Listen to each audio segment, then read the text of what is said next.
அனைவருக்கும் வணக்கம். நான் அஸ்ட்ரோ சண்முகம், பொத்தனூரிலிருந்து. சகோதர சகோதரிகளே, உங்களுக்கோ உங்கள் பிள்ளைகளுக்கோ ஜாதகம் பார்க்க வேண்டும் என்று விரும்பினால், நீங்கள் தமிழ்நாட்டில் இருந்தாலும் சரி, வெளிநாட்டில் இருந்தாலும் சரி, வாட்ஸ்அப் மூலம் உங்கள் ஜாதகங்களை அனுப்பி வைத்தால் அதன் பலாபலன்களை நீங்கள் கேட்டு தெரிந்து கொள்ளலாம். அதேபோல் ஜாதகம் எழுத வேண்டும் என்றாலும் நீங்கள் என்னுடைய எண்ணுக்கு தொடர்பு கொண்டு ஜாதகம் எழுதி கொரியரில் நீங்கள் பெற்றுக்கொள்ளலாம். சரி சகோதர சகோதரிகளே, இன்றைக்கு ஒரு நண்பர் என்னிடத்திலே கமெண்ட்ஸில் கேட்டிருந்தார், ஐயா 7ஆம் அதிபதி 6-12 மறைந்தால் என்ன பலன், ஒரு பதிவு போடுங்கள் என்று கேட்டிருந்தார். அவர் வேண்டுகோளுக்கிணங்க இன்றைக்கு அந்த பதிவு இங்கே செய்யப்படுகிறது. முதலில் 7ஆம் இடம் என்றால் என்ன?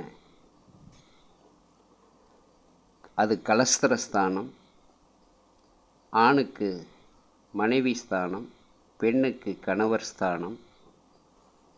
திருமண மேடை, அழகு, கூட்டாளி, நண்பன், மரணகண்டம், கணவன் மனைவி ஒற்றுமை, பிரிவினை, விவாகரத்து, ஆசை, வசியம், தகாத பெண் தொடர்பு, நல்ல மனைவி அமைப்பு, நல்ல கணவர் அமைப்பு, வருத்தம், ஏமாற்றம், தோல்வி, கூட்டுத் தொழில், கூட்டு வியாபாரம், சொத்து சேர்க்கை, இவைகளெல்லாம் சொல்லக்கூடியது தான் அந்த 7ஆம் இடம்.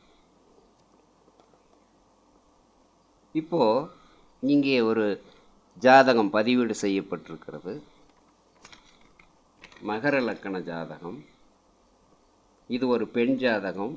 4ஆம் இடத்தில் கேது, 5ஆம் இடத்தில் குரு, 6ஆம் இடத்தில் சந்திரன், 7ஆம் இடத்தில் சனி, 10ஆம் இடத்தில் சூரியன், புதன், செவ்வாய், ராகு, சுக்கிரன்.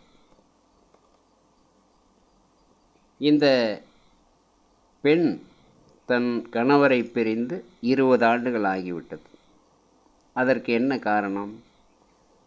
7ஆம் இடத்ததிபதி சந்திரன் 6ஆம் இடத்தில் மறைந்ததும், 7ஆம் இடத்தில் சனீஸ்வரன் இருந்ததும் ஒரு காரணம். இதுக்கு பல காரணம் இருக்குது. அதில் இது ஒரு காரணம். அதனால்தான் அந்த தசாபுத்தி காலத்தில் தன் கணவரை அந்த பெண் பிரிந்து இருக்கிறார். இப்போது 7ஆம் இடத்ததிபதி 6ஆம் இடத்தில் இருந்தால்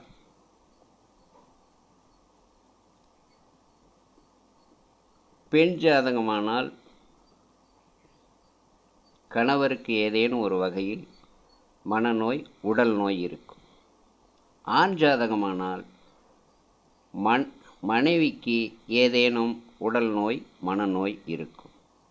இருவருக்கும் கருத்து வேறுபாடும் இருக்கும். வம்பு, வழக்கு, நோய், நொடி, பீடை,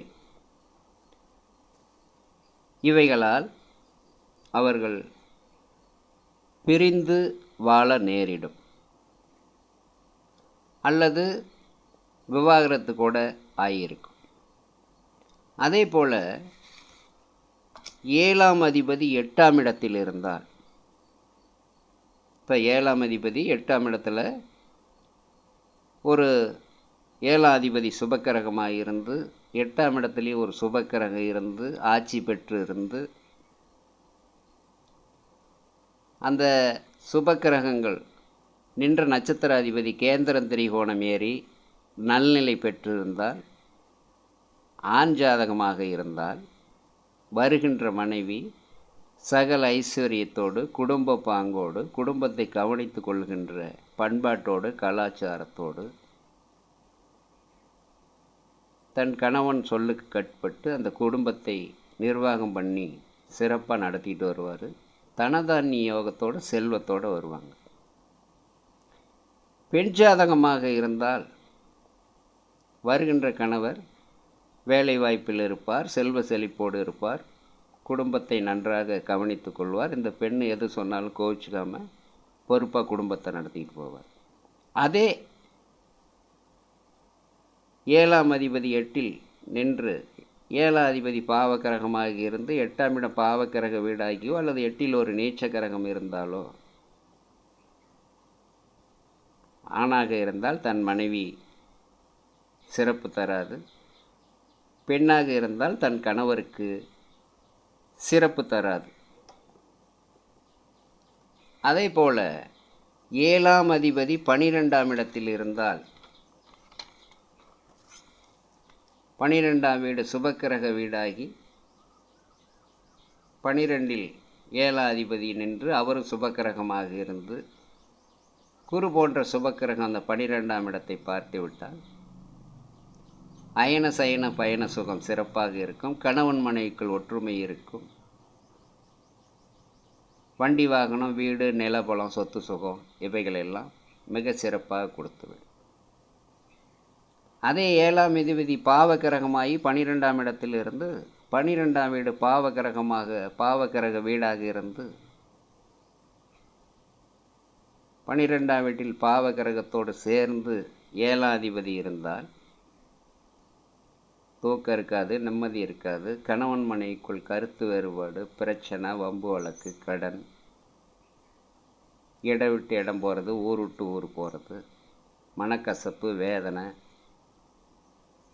தொல்லை, துயரம், துன்பம், பிரிவினை, இல்லற வாழ்வில் இடையூறு, இடைஞ்சல், இன்னல்கள் இவையெல்லாம் ஏற்பட்டுவிடும். ஒரு ஜாதகத்தில் 7ஆம் அதிபதி 6, 8, 12இல் மறைந்தால் மட்டும் பெரிய தவறு நேர்ந்திடாது. ஆனால் அவர்கள் நின்ற நட்சத்திராதிபதி அந்த நின்ற வீடு பாவத்தன்மை பெற்றுவிட்டால் 100% தவறுதல் நடக்கும். சுபத்தன்மை பெற்றிருந்தால்